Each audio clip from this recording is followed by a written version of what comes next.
Painit na ako ng mantika sa kawali at igisa ko na rin yung bawang at luya.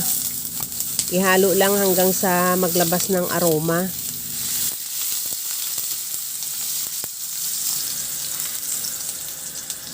Ilagay ko na rin yung sibuyas. Ihalo lang din hanggang sa maluto.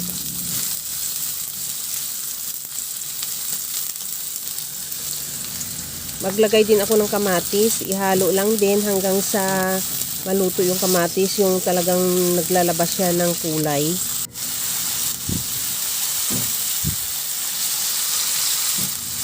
Okay na tong ating kamatis. Isunod ko na ilagay yung chicken wings.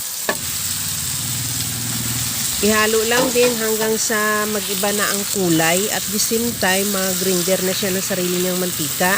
Habang ginagawa ko yan mga kalasa, kung bago ka pa lang sa aking channel, welcome. At huwag kalimutan mag-subscribe at i-click ang bell button para sa mga notification. At kung dati ka pa, welcome back at i-follow mo na rin ako sa aking Facebook page, Lasang Pilipina. Tinimplahan ko na rin yan ng asin at paminta.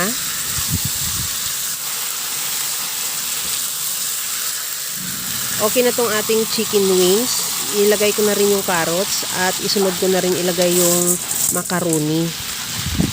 Ihalo lang din, isabay natin sa paggisa.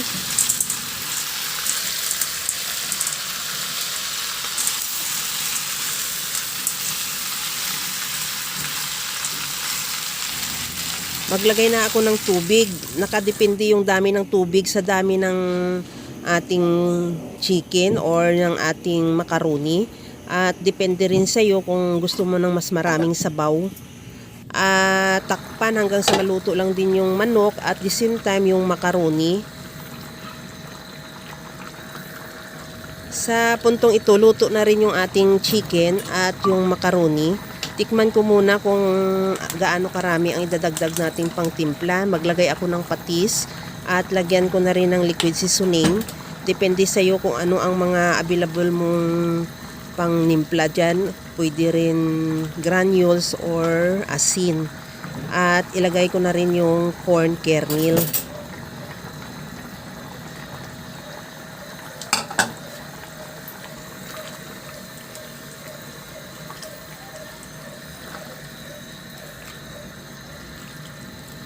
Okay na rin tong ating mais. Maglagay na ako ng evaporated milk.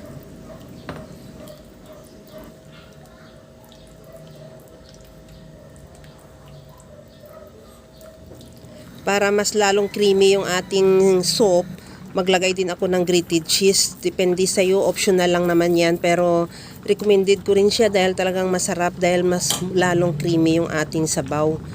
At kunting halo lang hanggang sa mag-melt lang yung cheese. At ready to serve na yan yung ating napakasarap na creamy chicken macaroni soup. Kaya mga kalasa, kung nagustuhan mo yung ating video, please like na lang at pakishare na rin sa inyong mga friends. At kung bago ka pa lang sa aking channel, subscribe na at i-click mo na rin ang bell button para sa mga notification. Kaya mga kalasa, alam ko kayang-kaya mo itong gawin dahil sa sobrang simple at napakadali niya lang lutuin. Kagaya lang lagi sa sinasabi ko na wala namang hindi marunong magluto basta sa simpleng paraan lang.